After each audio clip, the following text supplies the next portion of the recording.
সমাজকে ইয়াবার মাদকাসক্তি থেকে বাঁচাতে হলে, প্রজন্মকে বাঁচাতে হলে আগে কোরআনের পথে, কোরআনী শিক্ষার পথে আসতে হবে। বাংলাদেশের জেলখানাগুলোতে লক্ষ লক্ষ আসামি, চুরি ডাকাতি ছিনতাই এবং নারী নির্যাতন, ধর্ষণ, খুন, এই লক্ষ লক্ষ আসামির মধ্যে শতকরা কয়টা আসামি মাদ্রাসায় পড়ছে? একটা দুইটা থাকতে পারে। কেউ অন্যায় করলে তার শাস্তি আমরা দেব, কারো অন্যায়কে আমরা সমর্থন করি না। কিন্তু গড়পড়তায় লক্ষ লক্ষ জেলের আসামির মধ্যে শতকরা কয়টা মাদ্রাসায় পড়ুয়া? মোহতারাম হাজিরিন, একটা জায়গায় আপনার আবার সিদ্ধান্তে আসা উচিত যে ইসলাম ছাড়া মুক্তির কোনো রাস্তা নাই, নবীর তরিকা ছাড়া আর কোনো বিকল্প পথ নাই। আজকের এই সমাজ পচে গেছে। এখনকার সন্তানেরা আগের দিনের মতো মা বাবাকে আর সম্মান করে না। এখনকার সন্তানেরা, কোন উগ্র সন্তান মা বাবার কাছে নেশা করবার জন্য টাকা চায়, টাকা দাও, টাকা দাও, নেশা করব। মা বাবা যদি মোড়ামুড়ি করে ঘরের আসবাবপত্র ভাঙচুর করে। কারো যদি সিনেমা দেখে পাপ করবার ইচ্ছা হইতো, কয়েক মাইল দূরে গিয়া হলে ঢুকে সিনেমা দেখে পাপ করতো। আর এখন হাতে হাতে সিনেমা হল।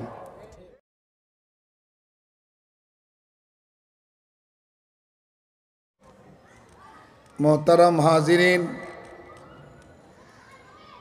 যে বাচ্চাগুলোকে আমরা মাথায় পাগড়ি দিলাম,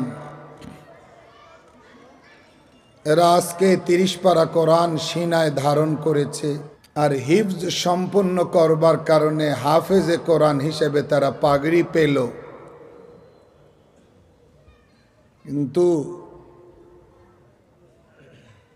যা বুকে নিয়েছে তা বুঝবার জন্য আরো 9টা-10টা বছর ব্যয় করা দরকার। যদি আরো 8টা-9টা-10টা বছর তারা উৎসর্গ করে, তাহলে তারা হবে কোরআন বুঝনেওয়ালা, সমঝনেওয়ালা আলিম। এখন তারা হাফেজে কোরআন। যদি তারা এই রকম সময় ব্যয় করে, আজকের হাফেজে কোরআন পাগড়িপ্রাপ্ত হাফেজেরা যদি আগামীতে গিয়া আলেম হয়, মাওলানা হয় এবং কোরআনের আলোকে জীবন পরিচালনা করে, কোরআনের হালাল আর হারাম যদি তারা মেনে চলে, তাহলে হাদিস শরীফে রাসূল আকরাম সাল্লাল্লাহু আলাইহি ওয়াসাল্লাম বলেছেন, উলবিসা ওয়ালিদাহু তাজান ইয়াউমাল কিয়ামা। তাদের মা বাবাকে আল্লাহ কিয়ামতের দিনে সম্মানের মুকুট পরিধান করাবেন, পরাবেন। যারা মঞ্চে পাগড়ি পেল তারাও সম্মানিত হলো। আজকে তারা সম্মানিত হলো যদি তারা কন্ডিশন পূরণ করে, শর্ত মানে, তাহলে তাদের মাতা পিতা কিয়ামতের দিনে সম্মানিত হবেন। সর্বোচ্চ সম্মান কে দেবেন? আল্লাহ।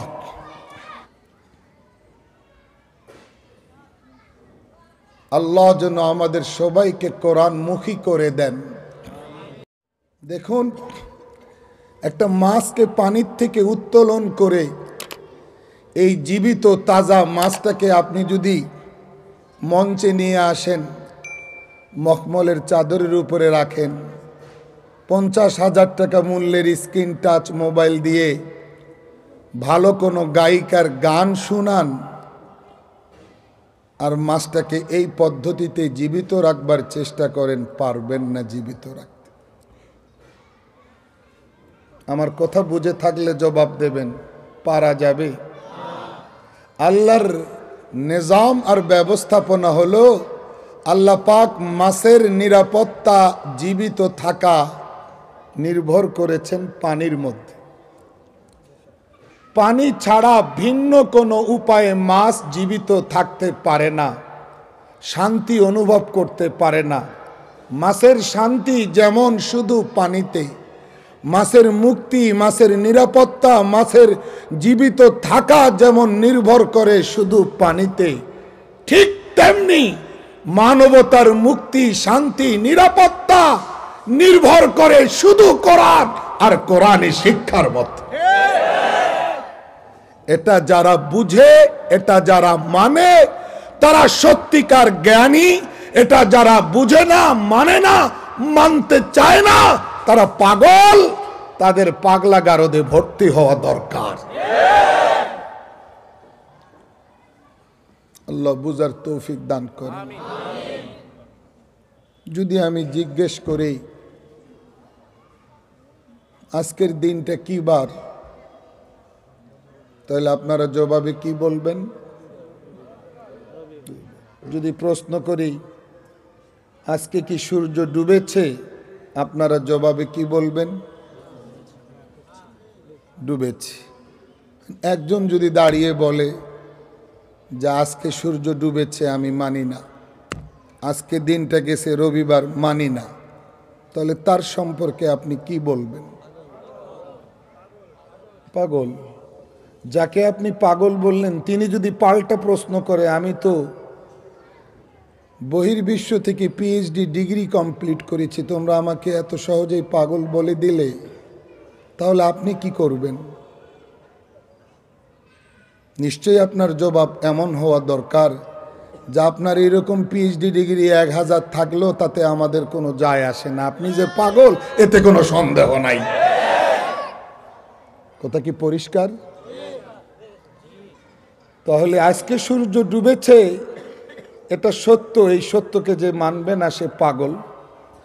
আজকের দিনটা রোববার, আগামীকাল সোমবার, এটা যে মানবে না সে পাগল। তার চেয়েও বড় পাগল ওই মানুষটা যে কোরআন মানে না, কোরআনী শিক্ষার প্রয়োজনীয়তা অনুভব করে না। আল্লাহ আমাদেরকে বুঝার তৌফিক দান করেন। আমরা মুসলমান, আমাদেরকে কোরআন শিখতে হবে, আমাদেরকে কোরআন মানতে হবে, বিকল্প কোনো অপশন নাই। আমার জানা নাই যাদের বুঝে আসে তারা তর্ক করে না, ঝগড়া করে না। যাদের বুঝে আসে না তারা ঝগড়া করে, তর্ক করে, পরিস্থিতি ঘোলাটে করে। এই জন্য আয়াতে কারিমা তেলাওয়াত করেছি সূরা আনআমের 125, ফামান ইউরিদিল্লাহ আন ইয়াহদিয়াহু ইয়াশরাহ সাদরাহু লিল ইসলাম। আল্লাহ বলেন, আল্লাহ যার হেদায়েতের ফয়সালা করেন তার সিনাটাকে ইসলামের জন্য খুলে দেন। বলেন না সুবহানাল্লাহ। আল্লাহ যাকে হেদায়েত দিতে চান তার সিনাটাকে ইসলামের জন্য খুলে দেন। ওয়া মান ইউরিদ আন ইউদিল্লাহ, আর আল্লাহ যাকে গোমরাহ করতে চান, পথভ্রষ্ট করতে চান, তার সিনাটাকে আল্লাহ ছোট্ট করে দেন, সংকুচিত করে দেন, কনজাস্টেড করে দেন। আর আল্লাহ তার সিনাটাকে সংকীর্ণ করে দেওয়ার পর ঈমান আর হেদায়েতের দাওয়াত কবুল করা, হকের দাওয়াত কবুল করা, সত্যের দাওয়াত কবুল করা তার জন্য এমনই কঠিন হয় যেমন আকাশে উঠা তার জন্য কঠিন হয়। কথাটা কিন্তু আমার না, আপনার না, কথাটা আল্লাহর। যদি বলেন সাগর শুকে গেছে আমাকে খবর দেন, আমার মানতে অসুবিধা নাই, কারণ এটা মানলে আমার ঈমান যাবে না যে সাগরে পানি নাই। যদি বলেন আল্লাহর কথা মিথ্যা, এটা মানা সম্ভব না, কারণ এটার সাথে আমার ঈমানের সম্পর্ক। শুধু আমার না, আপনারও ঈমানের সম্পর্ক। সাগর শুকে যেতে পারে, সম্ভব। পাহাড় তার জায়গা থেকে নড়ে যেতে পারে, পসিবল, সম্ভব। কিন্তু কোরআনের কোনো কথা, আল্লাহর কোনো কথা মিথ্যে হতে পারে না।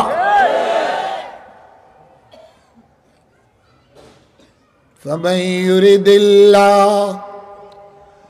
أن يهديه يشرح صدره للإسلام ومن يرد أن يضله يجعل صدره ضيقا حرجا كأنما يصعد في السماء আল্লাহ যাকে হেদায়েত দিতে চান তার সিনাটাকে খুলে দেন। সুবহানাল্লাহ। কি অর্থ ভাই?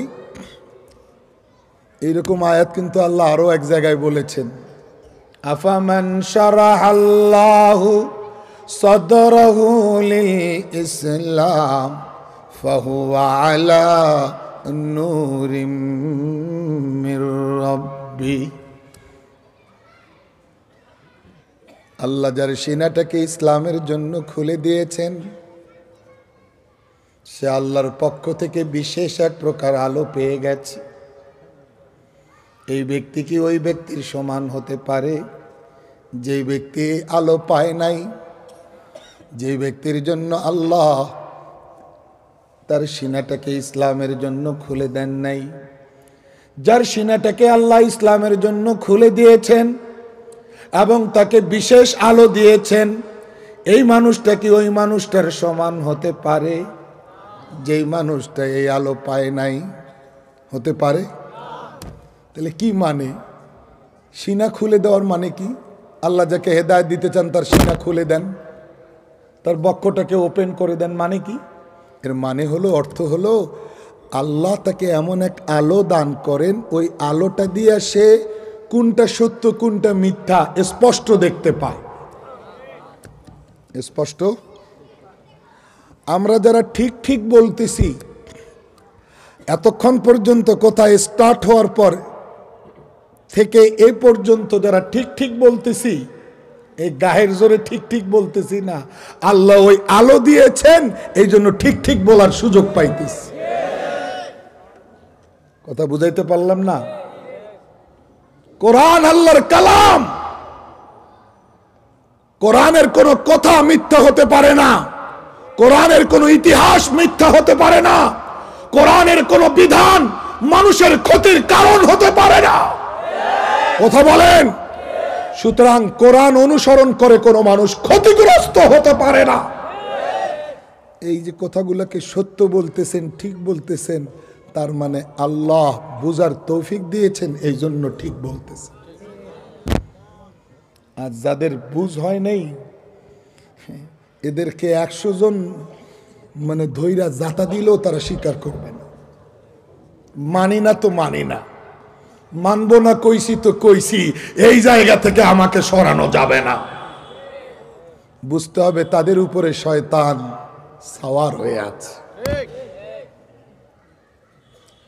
সারা দুনিয়াতে মুসলমানদেরকে কোরআন থেকে ডিসকানেক্টেড করবার হাজারো চক্রান্ত হচ্ছে। মুসলমানদের ইসলাম কেড়ে নেওয়ার, ইমানদারদের ঈমান হরণ করবার নানামুখী চক্রান্ত আর ষড়যন্ত্র চলছে। পৃথিবীর কোথায় কি হচ্ছে আমাদের কাছে খবর আছে। একটা কথা বলে রাখি, বাংলাদেশ মুসলিম প্রধান দেশ, হযরত শাহজালাল মুজাররদ ইয়ামানী রাহমাতুল্লাহি আলাইহি দেশ, বাংলাদেশ পীর আউলিয়াদের দেশ, বাংলাদেশ ধর্মপ্রাণ মুসলমানদের দেশ। এই দেশে সংখ্যাগরিষ্ঠ মানুষ মুসলমান। সুতরাং ইসলামের বিরুদ্ধে, কোরআনের বিরুদ্ধে চক্রান্ত করে কোনদিন কেউ পার পাবে না। না না না। তাকবীর, নারে তাকবীর। ইসলামের শত্রুরা হুঁশিয়ার সাবধান। নারে তাকবীর। আল্লাহ আমাদের কবুল করেন। इस्लाम की फितरत में कुदरत ने ये लचक दी है।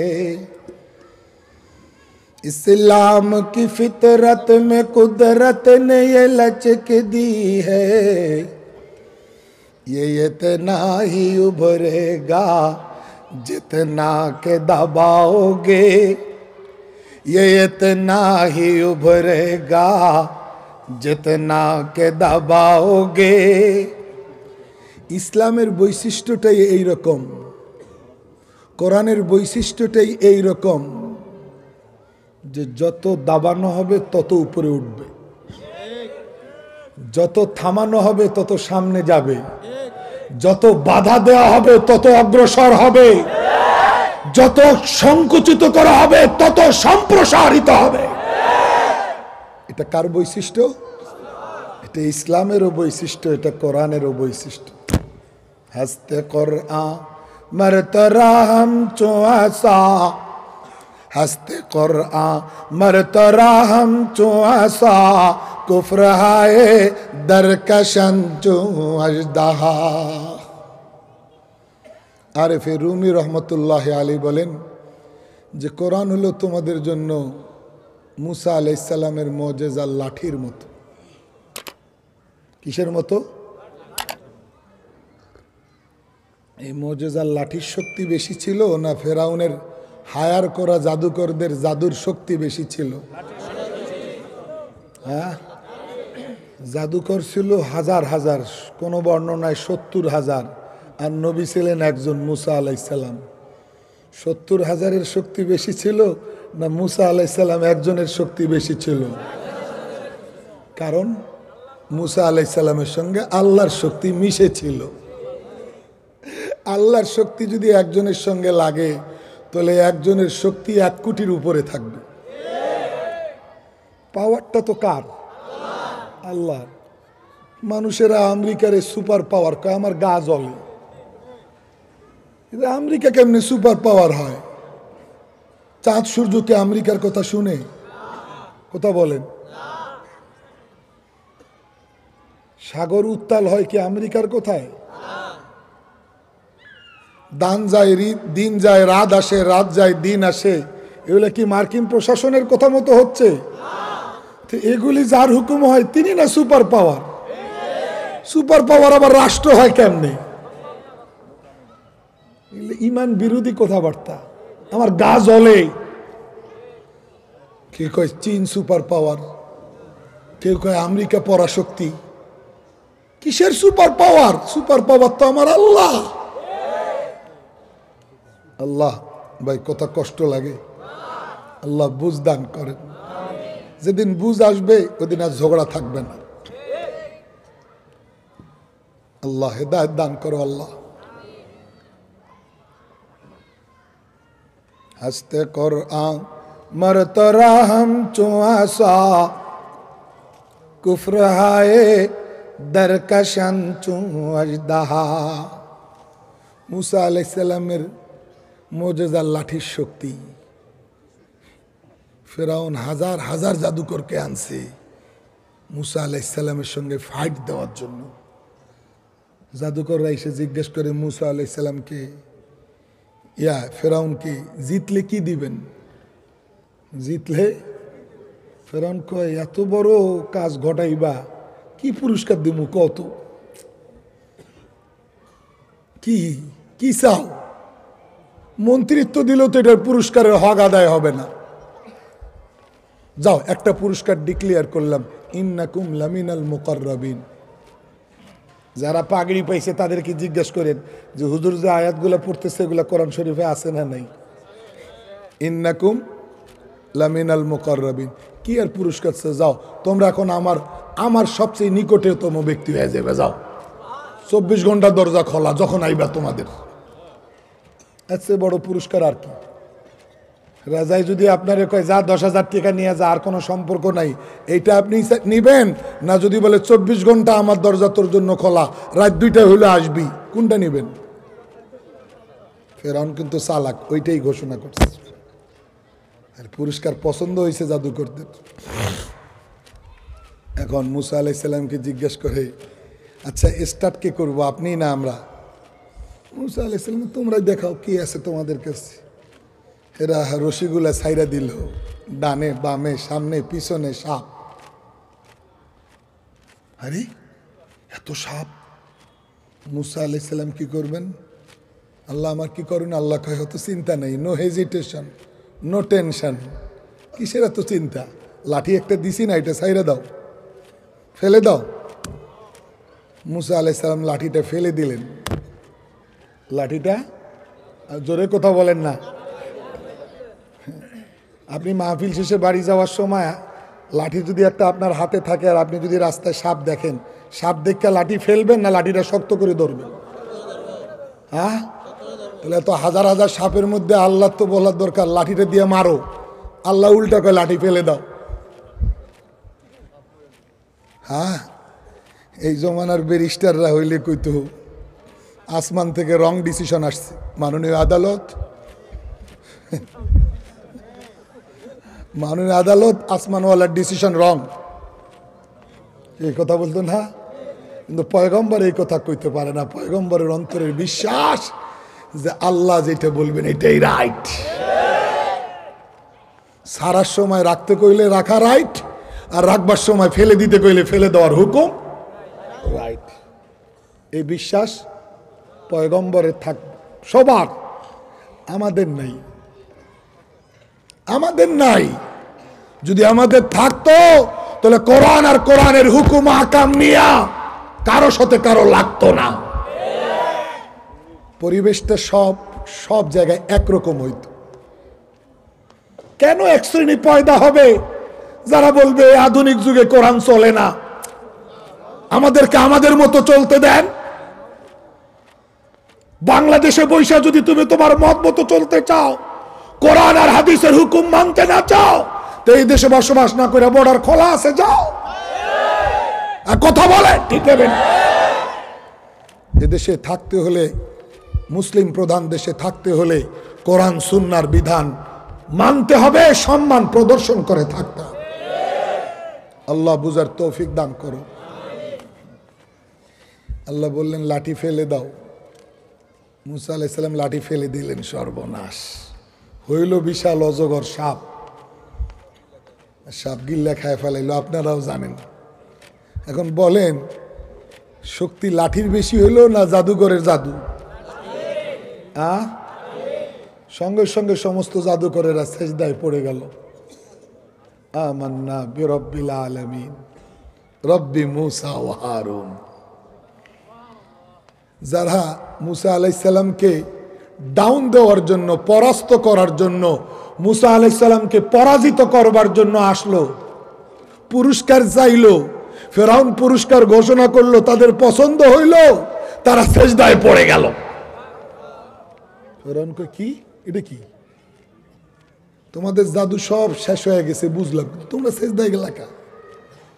তোমাদের কি খবর নাই আমি তোমাদেরকে হায়ার করছি? তোমাদের কি খবর নাই তোমাদের দুধ কলার ব্যবস্থা আমি করছি? তোমাদের কি মনে নাই তোমাদের জন্য উত্তম পুরস্কার ঘোষণা আমি দিছি? দায়ীকে আনলাম আমি, আর সেজদায় পইরা ঈমান আনার ঘোষণা দিলা, একই কাণ্ড কারবার। জাদুকরেরা কয় উপায় নাই, উপায় নাই। কি কও আবার উপায় নাই? লাউ কাত্তা, তোমাদেরকে কাইটটা কাইটটা টুকরা টুকরা পিস পিস করবো। জাদুকরেরা কয় পিস 1000টা করেন, সিদ্ধান্ত বদলানো যাবে না। সিদ্ধান্ত বদলানো, কারণ কারণ আমরা যেটা দেখাইছি ওইটা আমাদের পেশা, আর উনি যেটা দেখাইছে ওইটা উপরওয়ালা ছাড়া আর কারো কাজ হইতে পারে না। সুতরাং এই জায়গায় আর ঝগড়া করে লাভ কি? সিদ্ধান্ত নিয়ে নিলাম ঈমান আনবো।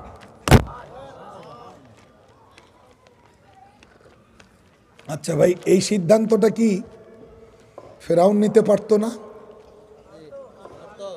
যেই ঘটনাটা জাদুকরদের ঈমানের জন্য রাস্তা তৈরি করে, এই ঘটনাটা কি ফেরাউনের ঈমানের জন্য রাস্তা তৈরি করতে পারতো না? জোরে বলেন। তাহলে জাদুকরদের জন্য ঈমান আনা সহজ হইল, ফেরাউনের জন্য কঠিন হইল। কারণ আল্লাহ যাকে হেদায়েত দেন তার সিনারে খুলে দেন। জাদুকরদের সিনারে খুলে দিছেন, জাদুকরেরা সেজদায় পইরা গেছে। আর ফেরাউন মস্ত বড় ক্রিমিনাল। হ্যাঁ, শব্দটা কি আবার ভুল হলো নাকি? আমার তো মনে হয় আরো বড় কোনো শব্দ থাকলে সেটা বলা উচিত। Wanted criminal, most criminal, terrorist. এই মুসা আলাইহিসসালামকে, মুসা আলাইহিসসালামের জন্ম ঠেকাইবার জন্য হাজার হাজার শিশু পারছে ঠেকাইতে? আল্লাহ আনছেন তার নবীকে।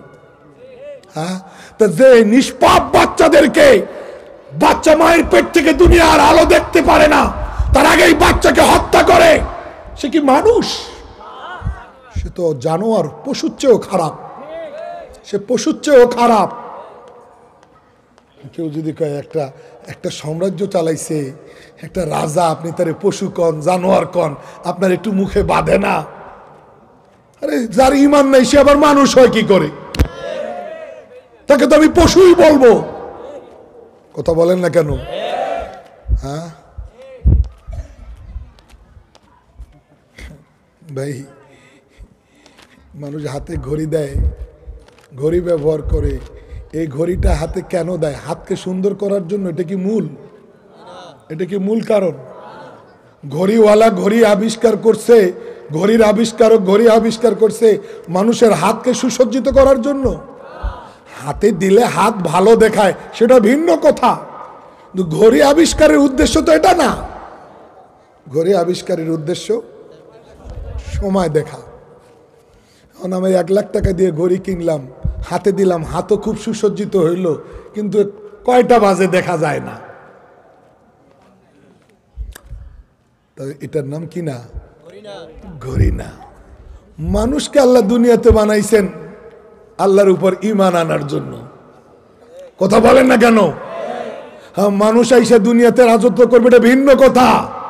মানুষ আইসা দুনিয়াতে লিডারি করবে, এটা ভিন্ন কথা। কিন্তু মানুষ দুনিয়াতে লিডার হওয়ার জন্য আসে নাই, মানুষ আল্লাহর গোলাম হওয়ার জন্য আসছে।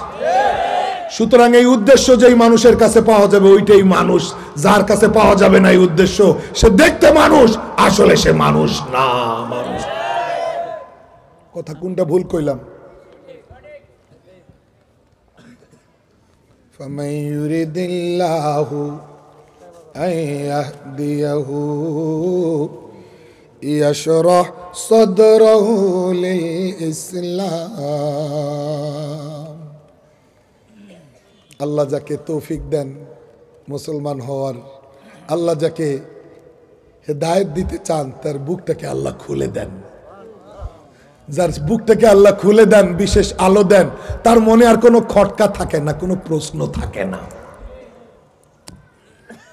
এই আলো আসার আগ পর্যন্ত সে ঝগড়া করে, সে ঘাউরামি করে, সে ইসলামের বিরুদ্ধে অস্ত্র হাতে নিবে, সে ইসলামকে কোণঠাসা করবার জন্য আদা জল খেয়ে মাঠে নামবে। কিন্তু বুঝ যখন চলে আসবে, তখন সে আল্লাহকে মানবে, আল্লাহর গোলাম হতে সে স্বাচ্ছন্দ্য বোধ করবে।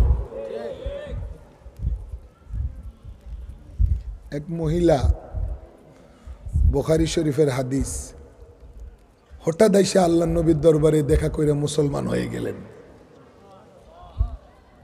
এখন অসহায় একজন মহিলা দূরের থেকে আইসা মুসলমান হয়ে গেছে। আল্লাহ রসুল সাল্লাল্লাহু আলাইহি সাল্লাম তাকে মসজিদে নববীতে অস্থায়ীভাবে থাকার ব্যবস্থা করে দিলেন। এখানে আপাতত অস্থায়ীভাবে থাকো, থাকার একটা জায়গা দিলেন, সিট দিলেন।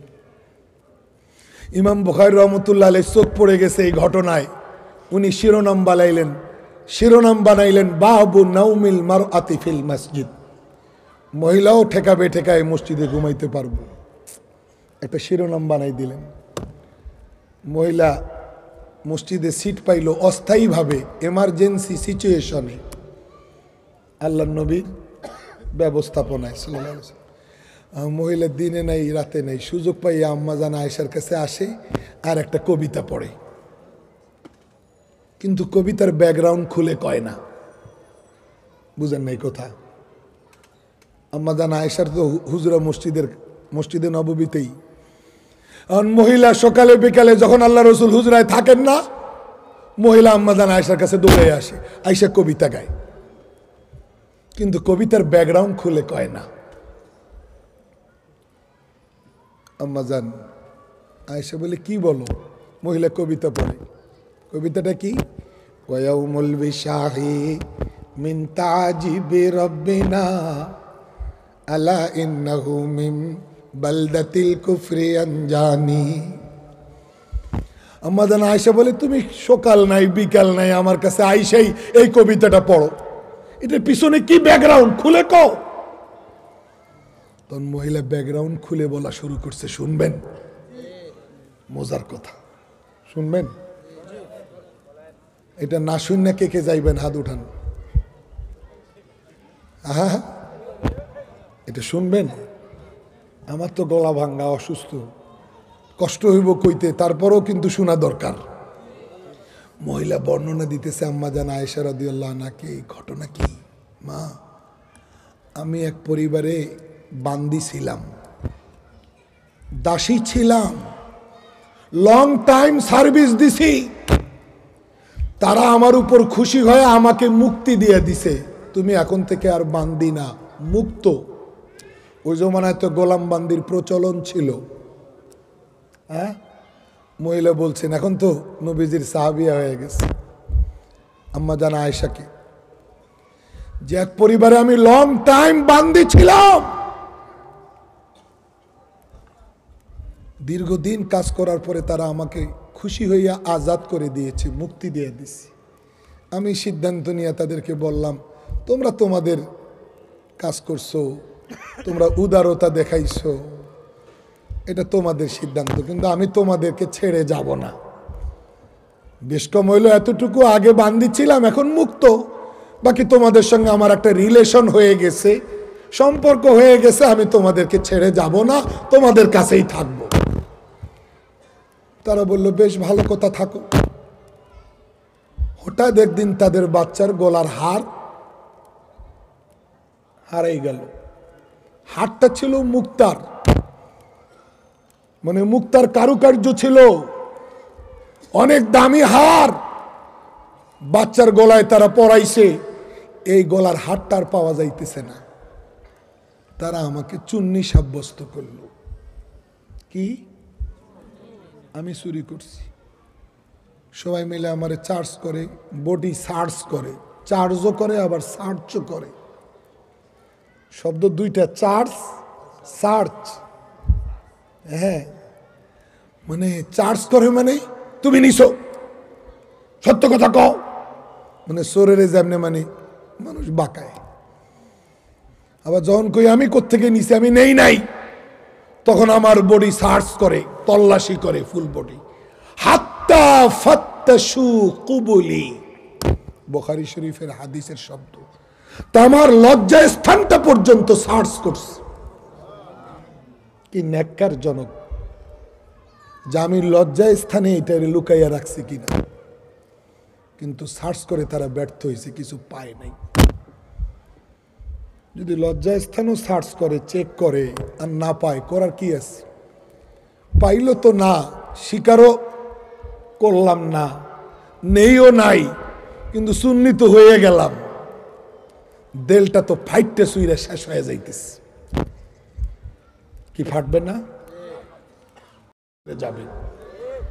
মহিলা চিন্তা করে, এতদিন এদের সঙ্গে থাকলাম, এরা আমাকে বিশ্বাস করলো, আমার সার্ভিসে খুশি হয়ে আমাকে মুক্তি দিল, আর আজকে তাদের বাচ্চার হার হারিয়ে গেল, আজকে আমাকে তারা চুন্নি সাব্যস্ত করলো।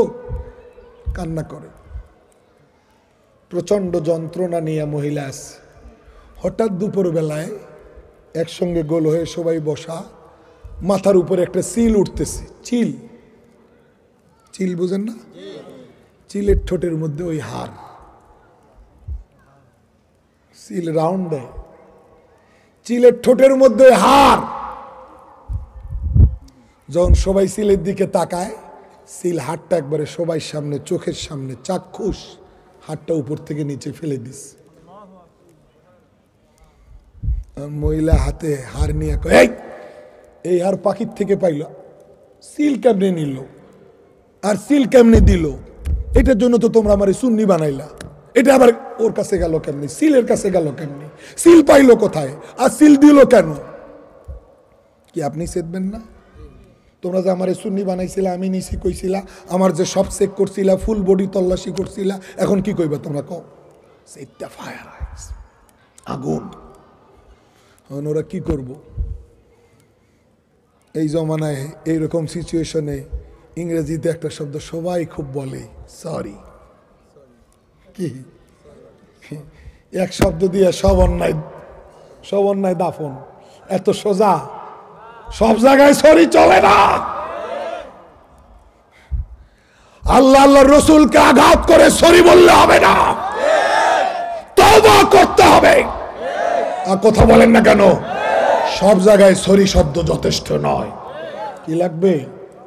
তওবা লাগবে। ওরা কইছে আচ্ছা হইয়া গেছে, পাইছি তো, তুমি মনে কিছু নিও না। অনেক মহিলা কয় তোমাদের সরি মরির গুল্লি মারি, তোমাদের দুঃখ প্রকাশের গুল্লি মারি আমি। রাখো, নিশ্চয়ই এই আনকমন পন্থায় আমাকে এই চুরির অভিযোগ থেকে মুক্ত করার পিছনে অদৃশ্য শক্তির হাত আছে। যদি সেই অদৃশ্য শক্তির হাত না থাকতো তাহলে তোমরা চুন্নি বানাই দিছো, আল্লাহ আমাকে চুন্নি হওয়া থেকে বাঁচাইয়া দিলেন। সুতরাং আমি ওই আল্লাহর উপরে ঈমান আনবো। ওই আল্লাহর উপরে ঈমান আনার দাওয়াত তিনি দেন। ওই আল্লাহ যাকে নবী করে পাঠাইছেন আমি তার কাছে দৌড় দিব। কি ওদেরকে রাইখা বাস দৌড় দেওয়া শুরু করছে। মহিলা দৌড় দিয়ে আইসা আল্লাহ নবীকে বলতেছেন আমি ঈমান আনলাম। যখন মাথায় ঢুইকা গেছে উপরে একজন আছে, তখন কিন্তু ওদেরকে রাইখা দৌড় দেওয়া শুরু করছে। এক দৌড়ে আইসা মুসলমান হয়ে গেছে। فَمَن يُرِدِ اللَّهُ أَن يَهْدِيَهُ يَشْرَحْ صَدْرَهُ لِلْإِسْلَامِ। আল্লাহ যাকে তৌফিক দিবেন তার সিনাটা খুলে দিবেন, আর যাকে দিবেন না তার সিনাটা আরো ছোট হয়ে যাবে, মাইন্ড একবারে ন্যারো হয়ে যাবে, খালি ঝগড়া করবে। আল্লাহ আমাদেরকে তৌফিক দান করেন। ঘটনা সবার সামনে আসে, কিন্তু কারো চোখ ঘটনা খোলায়, কারো চোখ খোলায় না। বিখ্যাত একজন সাহাবী হযরতে সালামা ইবনুল আকওয়া রাদিয়াল্লাহু আনহু অনেক হৃষ্টপুষ্ট ছিলেন, হাট্টা খাট্টা ছিলেন, অনেক শক্তি ছিল, দ্রুতগামী ঘোড়ার মতো স্পিডে দৌড়াইতে পারত, কিন্তু কাফের। হঠাৎ একদিন রাস্তা দিয়ে হাঁটার সময় দেখে বন্ধু বান্ধব সহ খুব দূরে একটা বাঘ একটা হরিণ শিকার করছে, শিকার করে হরিণটারে মুখ দিয়া ধইরা জঙ্গলে যাইতেছে। এই বাচ্চা, বাঘ হরিণ শিকার করে হরিণের মুখের মধ্যে নিয়া কই যায়? এটা দূর থেকে দেখছেন সালামা ইবনুল আকওয়া। বন্ধু বান্ধবদেরকে কয় তোমরা দাঁড়াও, আমি একটা কাজ করি। কি কাজ? রাখো, একটা ইতিহাস রচনা করব। কি ইতিহাস? দৌড়ে গিয়ে বাঘটাকে ধরবো, বাঘের মুখ থেকে হরিণ কেড়ে আনবো। কাফের, মুসলমান না। কি কও তুমি দোস্ত? কয় না, আমি বাঘকে ধরব, বাঘের মুখ থেকে হরিণ কাইরা নিব। কি বলেন? 5,000 টাকা দিয়ে টিকিট কাটতে সার্কাসে ঢুকলো, এটা দেখতে পারবেন না। বাঘকে ধরবেন উনি। দৌড়াইয়া বাঘের কাছে গেছেন, বাঘের গর্দান থাবা দিয়ে ধরছে, আর এক হাত থেকে বাম হাত দিয়ে বাঘের থেকে হরিণ কেড়ে নিছেন। বাঘের গর্দান ধরা ডান হাতে, বাম হাতে হরিণ কেড়ে নিছে। বাঘ যেন মনে হয় পোষা প্রাণী, কথাটা তার চুপ। ভাবতেছি I am successful, not only success but also very success. আজকে আমি তো সফল। এটা যখন ভাবতেছে তখন আল্লাহ বাঘের জবান খুলেই দিছে। বাঘ তার সাথে মানুষের মতো স্পিকিং করতেছে। ইয়াবনাল আকওয়া, ও আকওয়ার পুত্র সালামা, আমি তোমার কি ক্ষতি করলাম যে তুমি আমার রিজিকটা মুখের থেকে কাইরা নিলা? আবার ডাকে নাই শুধু, বাবার নাম সহ ফলারে ডাকছে। বাঘকে কে অ্যাড্রেস করে দিল কোন? বাঘেরে কে অ্যাড্রেস করলো? সে কার ফলা? এটা বাঘ কেমনে জানলো? বাঘ তো তাকে অ্যাড্রেস করতেছে, ইয়াবনা লাকওয়া, ও আকওয়ার পুত্র সালামা, আমি তোমার কি ক্ষতি করছি? তোমার পাকা ধানে মই দিছি, তুমি আমার মুখ থেকে হরিণ কেড়ে নিলা কেন? আল্লাহ আমাকে রিজিক দিয়েছেন, আমি স্বাচ্ছন্দ্যে এক জায়গায় গিয়ে আরামসে খাবো, তুমি আমার আটকাইলা কেন? আর আমার থেকে হরিণ কেড়ে নিলা কেন? এখন সালামা ইবনুল আকওয়াকে, কি রে, আমি যেটারে মনে করতেছি অন্যরকম ইতিহাস, এখন দেখি এর চেয়েও বড় ইতিহাস আর একটা।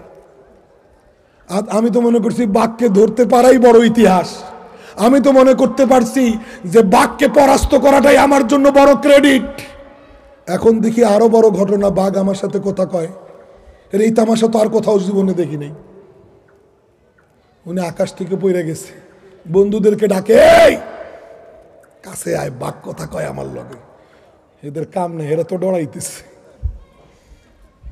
যখন আরেকজনকে ডাকে, যখন নিজে খুব চিন্তা করে বাঘ কেমনে কথা কয়, তখন বাঘ সালামাকে ডাকে, ইয়াবনা লাকওয়া, আকওয়ার পুত্র সালামা, তুমি ভাবতেছো আমি বাঘ তোমার সাথে কথা বলতেছি, এটা কত না আশ্চর্যের বিষয়। না না না, এটা মোটো আশ্চর্যের বিষয় নয়, এর চেয়ে বড় আশ্চর্যের বিষয় আমার কাছে আরেকটা আছে। কে কয়? না না, কে কয় বাঘে? আপনি মনে করছেন চেয়ারম্যান সাহেব? কে কয়? এমপি সাহেব নাকি নেতা, লিডার, মানুষ? বাঘে কয় এর চেয়েও বড় আশ্চর্যের খবর আমার কাছে আছে। কি? যে আল্লাহর নবী একজন দুনিয়াতে আইছেন, উনি ইসলামের সুশীতল ছায়ায় তোমাদেরকে ডাকতেছেন, উনি আল্লাহর সত্য নবী, ওনার দাওয়াত সত্য, ওনার দাবি সত্য, তারপরও তুমি এখনো ঈমান আনো নাই। এটা তো আমি বাঘ তোমার সাথে কথা বলার চেয়ে আরো বেশি আশ্চর্যের খবর। কি ভাই, কি শুনলেন? বাঘ কথা বলে আল্লাহর নবীর নবুয়তের খবর দিতেছে, আল্লাহর পয়গম্বরের খবর দেয়। কে দেয়? বাঘ। আমরা সারা বাংলাদেশে যাই, প্রধান বক্তা আসতেছে, নাম বলে মাইকে, পোস্টারে বক্তাদের নাম বলে, মাইকে বক্তাদের নাম লেখে পোস্টারে। এটা হলো পাবলিসিটির একটা স্টাইল। আর আল্লাহর নবী যে সত্য নবী, এটার পাবলিসিটি তখন পোস্টারে হয় নাই, মাইকে হয় নাই, রেডিও টেলিভিশনে হয় নাই, এই পাবলিসিটির কাজ করছে বনের রাজা বাঘ। সালামা ইবনুল আকওয়া, তিনি বাঘের কাছ থেকে আল্লাহর নবীর খবর পাইয়া বাঘকেও ছেড়ে দিলেন, হরিণটাও ফেলে দিলেন, যা বাঘ তোমার রিজিক, আল্লাহর দেওয়া রিজিক তুমি খাও। বাঘকে ছেড়ে দিলেন, হরিণ দিয়ে দৌড় শুরু করলেন। এবার দৌড় দিয়ে বন্ধুদের কাছে যায় না, এবার দৌড় দিয়ে টার্গেট হলো আল্লাহর রসুলের খেদমতে যাবেন। দৌড় দিয়ে পৌঁছে গেলেন, বলেন, ইয়া রসুল আল্লাহ, আপনি যে আল্লাহর সত্য নবী, আপনি যে আল্লাহর সত্য রসুল, আর কোনো সন্দেহ নাই, বনের রাজা বাঘ সাক্ষী দিচ্ছে। সুতরাং আর বিলম্ব করতে চাই না, আমাকে আপনি মুসলমান বানায় নেন। ঘটনা সবার জীবনে আসে, আবু জাহিল্লার জীবনেও আইছে, কিন্তু আবু জাহিল্লাকে ঘটনা ইমানের পথে আনতে পারে নাই। কিন্তু সালামা ইবনুল আকওয়া বাঘ কথা বলল, ইমানের পথ খুলে গেল। ফামান ইউরিদিল্লাহু আন ইয়াহদিয়াহু ইয়াশরাহ সাদরাহু লিল ইসলাম। মুহতারাম হাজিরিন, একটা জায়গায় আপনার আমার সিদ্ধান্তে আসা উচিত যে ইসলাম ছাড়া মুক্তির কোনো রাস্তা নাই, নবীর তরিকা ছাড়া আর কোনো বিকল্প পথ নাই। আজকের এই সমাজ পচে গেছে, এখনকার সন্তানেরা আগের দিনের মতো মা বাবাকে আর সম্মান করে না। এখনকার সন্তানেরা, কোন কোন উগ্র সন্তান মা বাবার কাছে নেশা করবার জন্য টাকা চায়, টাকা দাও, টাকা দাও, নেশা করব। মা বাবা যদি মোড়ামুড়ি করে, ঘরের আসবাবপত্র ভাঙচুর করে। নাই নাই, একটা দুইটা, অনেক। আগেরকার দিনে স্যার আর গুরুজন কলেজ ভার্সিটি স্কুল কলেজে স্যারদেরকে দেখলে ছাত্ররা কত সম্মান করত। এখনকার ছাত্র জনতা গুরুজনকে ওই সম্মানটাও করে না। এখন স্বামী স্ত্রীর মধ্যকার সম্পর্কটাও আগের মতো নাই। স্বামীকে রেখে স্ত্রী আরেকজনের সঙ্গে নষ্টামি করে, স্ত্রী আবার স্বামী আবার স্ত্রী খেয়ে আরেকজনের সঙ্গে পরকিয়া করে। কি খবর নাই? মিথ্যা কইতেছি? বলেন মিথ্যা? আগেরকার দিনে মানুষ সিনেমা হলে গিয়া কয়েক মাইল হাইটটা বা সাইকেলে গিয়া সিনেমা হলে ঢুকে টিকিট কেটে পাপ করত। কারো যদি সিনেমা দেখে পাপ করবার ইচ্ছা হইতো কয়েক মাইল দূরে গিয়া হলে ঢুকে সিনেমা দেখে পাপ করত। আর এখন হাতে হাতে সিনেমা হল, হাতে হাতে। হ্যাঁ, এখন সন্তানেরা ক্লাস 9-এ পড়ে, 10-এ পড়ে, মেট্রিক ইন্টারের ছাত্রছাত্রীরা সন্তানেরা দরজা লাগায়, মা বাপ ভাত খাইতে ডাকলে ডিস্টার্ব করিও না, আমি ব্যস্ত আছি। তো দরজা লাগাই আবার ভিতরে কিসের ব্যস্ততা? মিনি সিনেমা হলের পর্দায় পুরাটা রাত শেষ করতেছে। কি ভাই, নারীর ইজ্জত আছে? প্রকাশ্যে নারী ধর্ষিতা হচ্ছে। এটা কি আজ থেকে 40-50 বছর আগে এইরকম ব্যাপক মহামারী ছিল? আজকে মানুষের উপার্জনটাই তার কাছে আসল। এটা হালাল না হারাম চিন্তা করার ফুরসত তার নাই। উপার্জন হইলেই হইছে, বিল্ডিং বাড়ি আমার হইলেই হইছে। এটা সুদের রাস্তায় হোক আর ঘুষের রাস্তায় হোক, হইলে হইছে। কথা বলেন না কেন? মসজিদে একটা জুতা চোর পাইলে সবাই মিলে পিটান শুরু করে। আরে কথা বলেন না কেন? যে জীবনে চোর পিটায় নাই হেরো হেরো শখ জাগে। কথা বলেন না কেন? একটা লাগাই, আবার বাইরে এসে আমিও একটা দিছি। কি আমিও একটা? জীবনে চোর পিটায় নেই, হেও একটা জুতা চোর পাইয়া হেও একটা দেয়। মসজিদে চোর ধরা পড়লে চোরের সবাই মিলে পিটান। আর যারা অফিসে বসে এক দস্তখতে লক্ষ লক্ষ কোটি কোটি টাকা যারা আত্মসাৎ করতেছে, চুরি করতেছে, তাদেরকে পিটাবে কে? তাদেরকে পিটাবে কে? এ কথা বলতে গেলে হুজুররা খারাপ, এগুলো বলতে গেলে হুজুররা খারাপ। শতবার খারাপ বলতে পারো, বলা বন্ধ হবে না। সমাজকে বাঁচাইতে গেলে সুদ বন্ধ করতে হবে, ঘুষ বন্ধ করতে হবে। সমাজকে ইয়াবার মাদকাসক্তি থেকে বাঁচাতে হলে, প্রজন্মকে বাঁচাতে হলে আগে কোরআনের পথে, কোরআনী শিক্ষার পথে আসতে হবে। কথা ঠিক না বেঠিক? বাংলাদেশের জেলখানাগুলোতে লক্ষ লক্ষ আসামি চুরি, ডাকাতি, ছিনতাই এবং নারী নির্যাতন, ধর্ষণ, খুন, এই লক্ষ লক্ষ আসামির মধ্যে শতকরা কয়টা আসামি মাদ্রাসায় পড়ছে? একটা দুইটা থাকতে পারে। কেউ অন্যায় করলে তার শাস্তি আমরা দেব, কারো অন্যায়কে আমরা সমর্থন করি না। কিন্তু গড়পড়তায় লক্ষ লক্ষ জেলের আসামির মধ্যে শতকরা কয়টা মাদ্রাসায় পড়ুয়া? যদি গড়পড়তায় হিসাব করেন দেখবেন রেজাল্ট 0। রেজাল্ট কি? এই খবর তো বিবিসি কইব না, এই খবর তো ভয়েস অফ আমেরিকা কইব না, এক জায়গায় পিটাইলে ওই খবর কইব। কিন্তু সমস্ত লক্ষ লক্ষ আসামির মধ্যে শতকরা যে একজনও নাই, এটা কইব না। আমরা অপরাধকে সমর্থন করি না, অপরাধীর সর্বোচ্চ শাস্তি চাই। কিন্তু একজনের অপরাধের কারণে এই কোরআনী শিক্ষা ব্যবস্থাকে দোষারোপ করা যাবে না। কথা বলেন না কেন? আপনার এলাকায় যদি ট্রান্সমিটার বাস্ট হয়ে 100 লোক মারা যায়, বিরাট বড় দুর্ঘটনা না? হ্যাঁ, ট্রান্সমিটার বাস্ট হয়ে আগুন লেগে 100 লোক মারা গেছে, এটা বিরাট বড় দুর্ঘটনা না? এটা কি পেপার পত্রিকা টেলিভিশনে আসবে না? 100 জন লোক মারা গেছে ট্রান্সমিটার বাস্ট হইয়া। তাহলে কি এলাকাবাসী বলবে যে ওতে 100 জন লোক মরছে, আর আমরা কোনোদিন বিদ্যুৎ ব্যবহার করব না, আর কারেন্ট চাই না? মিছিল বাইর করবে? দুনিয়ার কোনো জায়গায় এরকম মিছিল হবে? শ্রমিক মিছিল করে পাওনার জন্য, ড্রাইভাররা মিছিল করে তাদের দাবি দাওয়া পূরণের জন্য। কথা বলেন না কেন? নার্সরা অনশন করে তাদের দাবি দাওয়া পূরণের জন্য। কিন্তু এইরকম মিছিল কি কোনো এলাকাবাসী করব, যেহেতু 100 জন লোক মরছে আর এলাকায় কারেন্ট আসতে দিব না? কারেন্ট কি দোষ করলো? কারেন্ট কি দোষ করলো? যেই প্রকৌশলীর অবহেলার কারণে দুর্ঘটনা ঘটছে, ওই প্রকৌশলীকে শাস্তির আওতায় আনতে হবে। যেই লাইনম্যান ফোরম্যানদের কারণে এই দুর্ঘটনা ঘটছে, তাদেরকে শাস্তির আওতায় আনতে হবে। যারা মারা গেছে তাদের পরিবারকে ক্ষতিপূরণ দিতে হবে। কিন্তু কারেন্ট ব্যবহার করব না, এটা তো আহাম্মকি সিদ্ধান্ত ছাড়া আর কিছু না। কারেন্টের কি দোষ?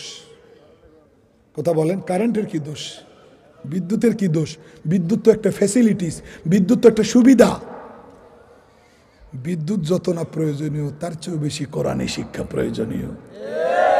কথা বলেন, বিদ্যুৎ যত না দরকার, তার চেয়েও কোরআনী শিক্ষা দরকার। আমি যদি হারিকেন জ্বালাইয়াও আমার দিন রাত কাটাই, আমার জীবন কষ্ট হইলেও চলবে। কিন্তু আমি যদি কোরআন ছাড়া জীবন কাটাই, তাহলে আমার ওই কালে জাহান্নামে যাইতে। কথা বলেন, তাহলে বিদ্যুৎ বেশি দরকারি না কোরআন বেশি দরকারি? জোরে বলেন। তাহলে ট্রান্সমিটার বাস্ট হইয়া 10 জন 20 জন 100 জন লোক মারা গেলেও মানুষ দুনিয়াতে কোনোদিন বলবে না বিদ্যুৎ চাই না। যদি কোনো জায়গায় কোনো ওস্তাদ অন্যায় করে, অপরাধ করে, সেই ওস্তাদের শাস্তি হবে। কিন্তু কোরআনী শিক্ষা বন্ধের কোন পায়তারা বাংলাদেশে মানা হবে না। দাওরা পাশ করার পরে আব্বারে বলে, আব্বা দুনিয়ার তো কোনো ঠিক ঠিকানা নাই হায়াতের। আমার যে 3 বোন, এই 3 বোনের পাওনাটা রেডি ঠিক করে দেন। বড় ভাই কয় বেশি বুঝে, জেনারেল শিক্ষিত তো, বেশি বুঝে চিল্লাইবেন ভাইয়া। বড় ভাই আপনি চিল্লাইন না, 3 বোনের হক দিতে হবে না, হলে আমিও হক নেব না। আমার আমেরিকায় এক ভাই আছে, সিটিজেনশিপ তার আছে, গ্রিন কার্ড হোল্ডার, বাড়ি গাড়ি সব ওখানে আছে আমেরিকায়। আলহামদুলিল্লাহ যথেষ্ট দিনদার, দাওয়াত তাবলীগের মেহনতে ইঞ্জিনিয়ার। আমার ইমিডিয়েট ছোট, সেও আমার সঙ্গে একমত, আমি তোর সাথে আছি ভাইয়া। আমরা 2 ভাই বললাম 3 বোনকে দেন।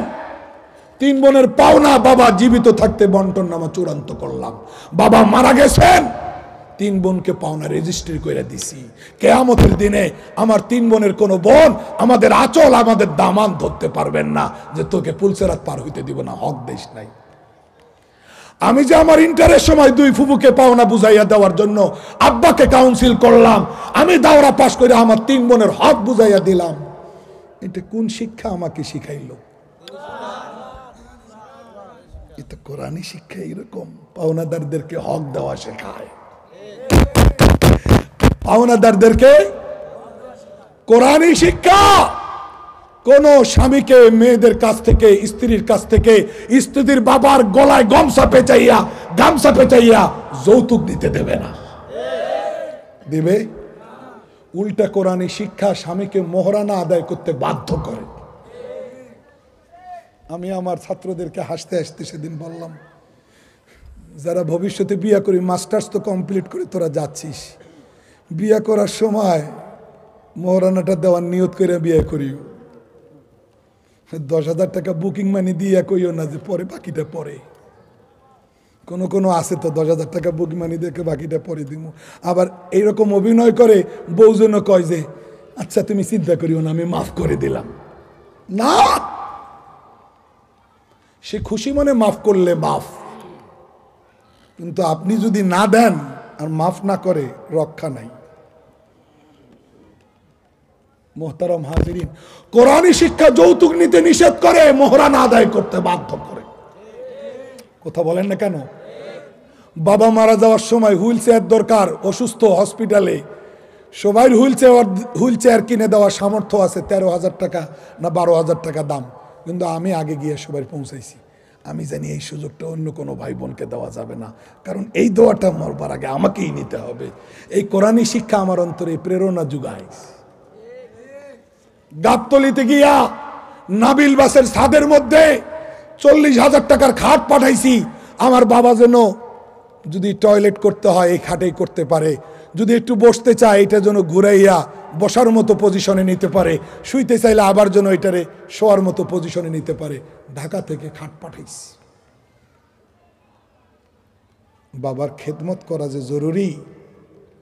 সৌদি আরব গিয়া সৌদি আরব সরকারের লেকচারার ছিলাম, কোরআনী শিক্ষার বরকত বুঝবার জন্য বলতেছি। সৌদি গভর্নমেন্টের লেকচারার ছিলাম, যাওয়ার পরে মাকে রুগী রেখে গেছি। যাওয়ার পরে মায়ের জন্য প্রথম মাসের বেতন দিয়ে মায়ের জন্য স্বর্ণ কিনতে যাব। মায়ের স্বর্ণর একটা লকেট সিস্টেম, স্বর্ণের চেন, স্বর্ণ ছিল কিন্তু ওনার একটা ভালো হারের খুব শখ ছিল।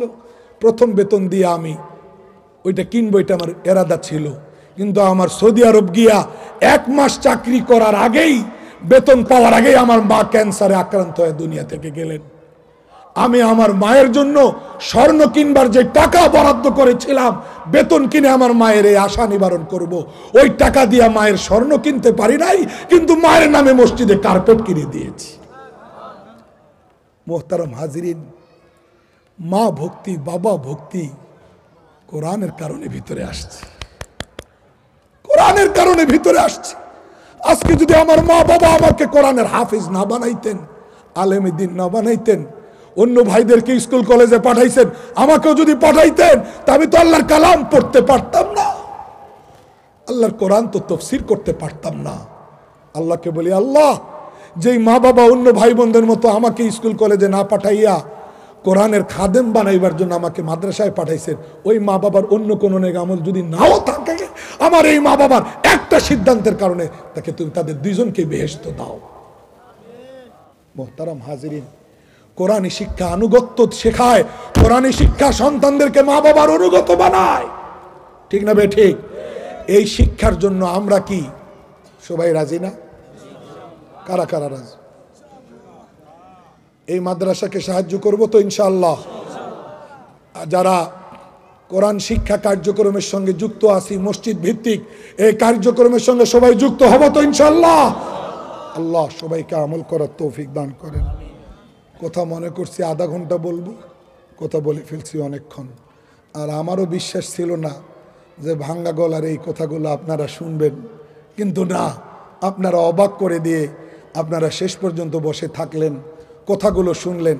কিন্তু আমাদের মনটা তৈরি হইল কি না? কি ভাই, আমাদের মনটা তৈরি হইল কি না?